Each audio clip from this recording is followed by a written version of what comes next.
Dobar dan želim svima. Sljubljivanje jela i vina. Da li je to samo neka somiljerska priča? Da li je to neko prenemaganje u restoranima? Ili možda možemo sa kvalitetnim sljubljivanjem jela, vina ili nekog drugog pića uljepšati obrok, možemo napraviti nešto novo, nešto ljepše. Moje ime je Mario Meštrović i ovo je prva epizoda u kojoj ćemo preciznije malo objašnjavati sljubljivanje jela, vina, a potom i nekih drugih stvari. I prije svega, bilo bi smisleno reći što je to u stvari poanta sljubljivanja jela i vina. Dakle, najjednostavnije imamo određeni tanjur koji kreira jedno jelo, koji je osmislio i izveo jedan ili više kuhara. Dakle, on ima svoj izričaj, on može biti fantastičan ili manje fantastičan. Sa druge strane imamo čašu vina. Čaša vina može također biti izvrsna, može imati svoj i uvijek ima svoj određeni izričaj i svoj stil. Dakle, poanta sljubljivanja je da koliko god bio dobar taj tanjur i koliko god bilo fantastično vino, dakle dobro sljubljivanje je da, dakle, u jednoj harmoničnoj koheziji, to jest u jednom spoju, da to tvori nešto više, da nam tvori jednu emociju, da nam tvori jedan užitak koji će nam dati nešto više od pojedinačno jednog i drugog segmenta. Dakle, kao i u svemu drugome, da bismo išli u neke dublje sfere, moramo poznavati bazu. U ovom slučaju, od hrane, naravno, od jela i fantastičnih izričaja, tehnika, dakle, to su bazne namirnice. Dakle, zato što svaka ima svoj karakter, svaka ima svoj izričaj, svaka ima svoje vrijednosti. Dakle, senzoričkom, organoleptikom, naravno, ovisno i u pripremi, svako ćemo doživjeti na drugačiji način. Svaka ima neke te svoje vrijednosti. Sa druge strane, potpuno jednaka stvar je kod vina. I kada ćemo krenuti od početka, ajmo prvo reći kako u stvari kušamo vino. Zvuči jako banalno, zvuči možda podcjenjujuće, to nikako ne bih volio da neko doživi. No, imat ćemo sljedeću epizodu koju ću najaviti malo kasnije, koja će jako puno nam možda otvoriti nekih novih razmišljanja vezano na degustaciju. Ono osnovno što bi danas želio reći je da, kao i u svemu drugom u životu, prvo sve doživimo vinom, zatim mirisom, zatim okusom i postoji naravno neka trajnost okusa. Jedan recimo važan detalj je da kod degustacije vina da malo zadignemo bradu, tako da nam se prelije ta tekućina prilikom kuhljanja i jako važno je disanje. Općenito disanje je jako važno jer ukoliko prestanete disati, isto tako ćete prestati živjeti. Dakle, disanje ortonazalno i retronazalno. Zbog čega? O tome ćemo sljedeći puta nešto više. Dakle, jedan primjer.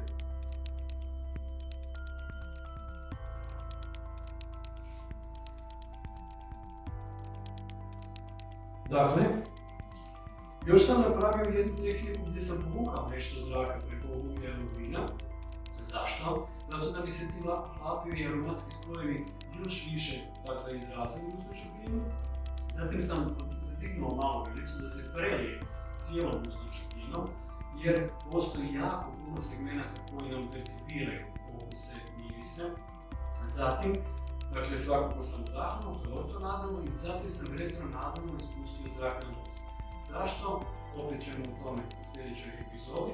Međutim, sada imam jednu senzaciju vina. Sada sam već osjetio nečemu detalje, ali njegovu svježinu, njegov ekstrakt, njegov okus, trajnost okusa, aromatiku, ravnotežu, jako puno segmenata koji na nekakvoj internacionalnoj bazi ocjenjujemo 39.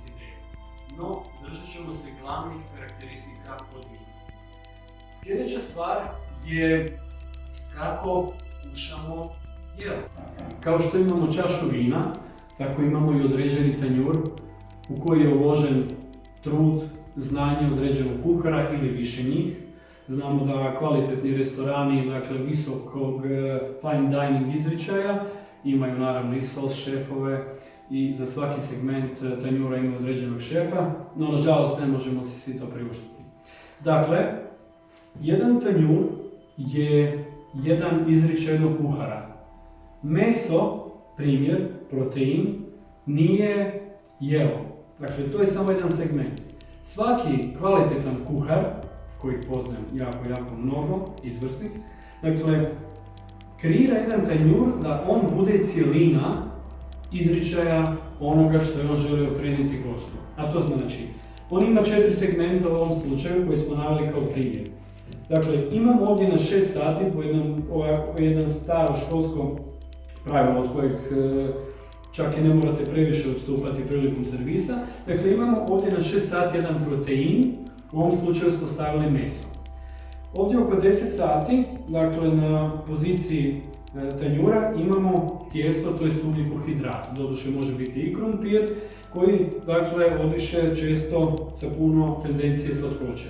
Zatim imamo određeno povrće koje ima svoje vrijednosti i ovdje imamo jedan umak, to može naravno biti i kuli, može biti različiti sastojak.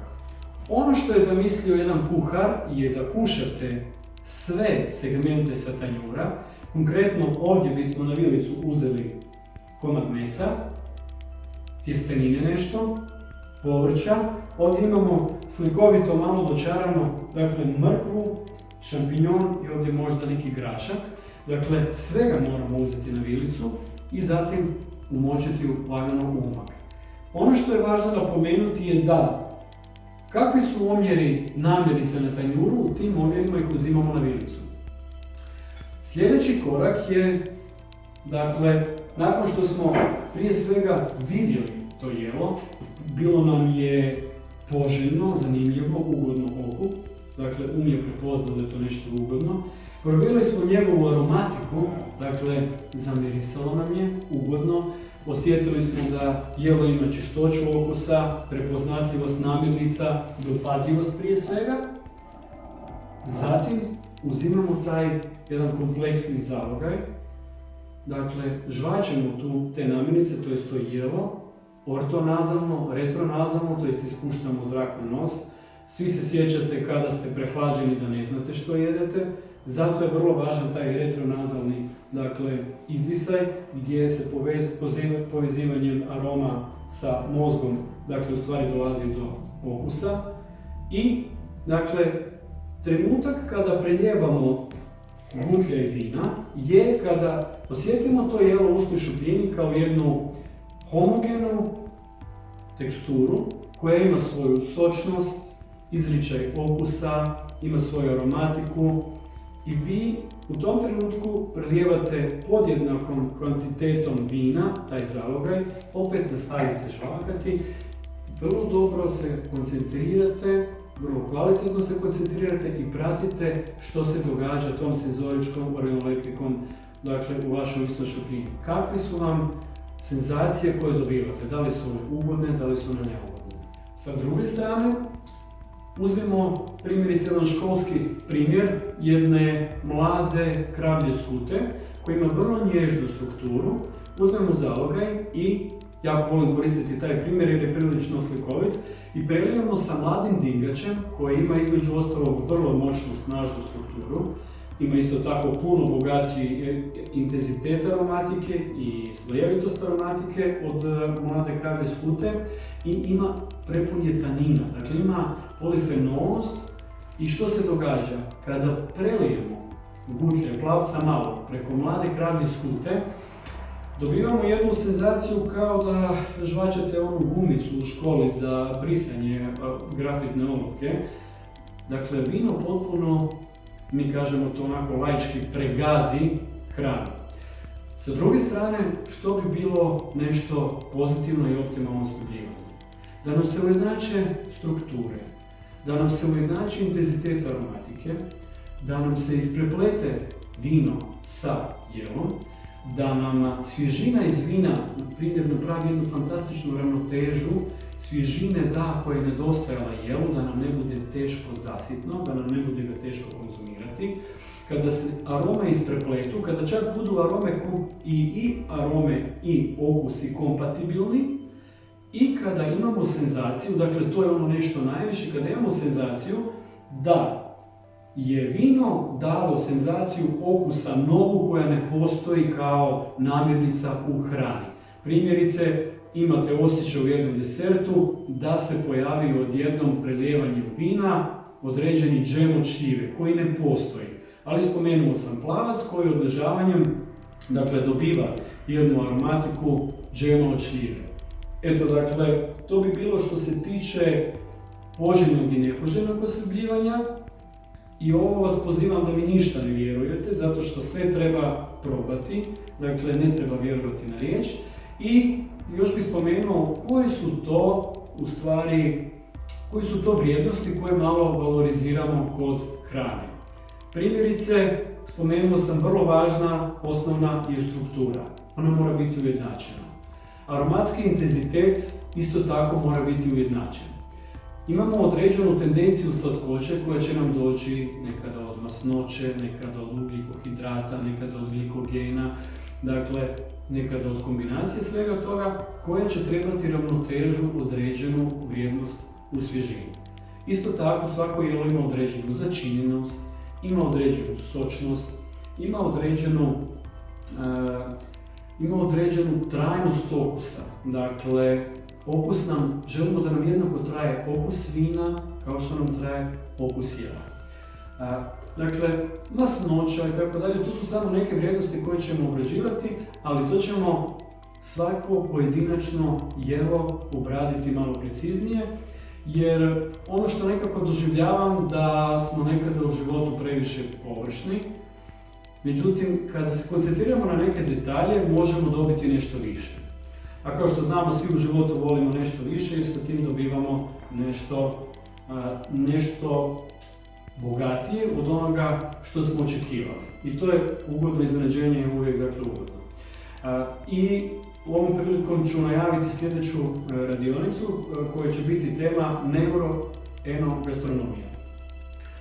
A zašto? Zato što se uvijek postavlja pitanje, pa dobro, ja imam različit ukus, zašto bi se mi morali slagati, meni se sviđa jedno, vama drugo. To je točno, međutim to je samo djelomično točno.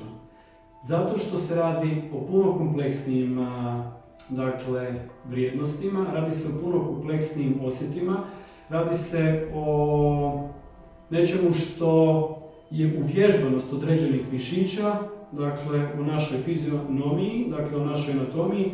Čak ćemo vidjeti u sljedećoj epizodi da se i određene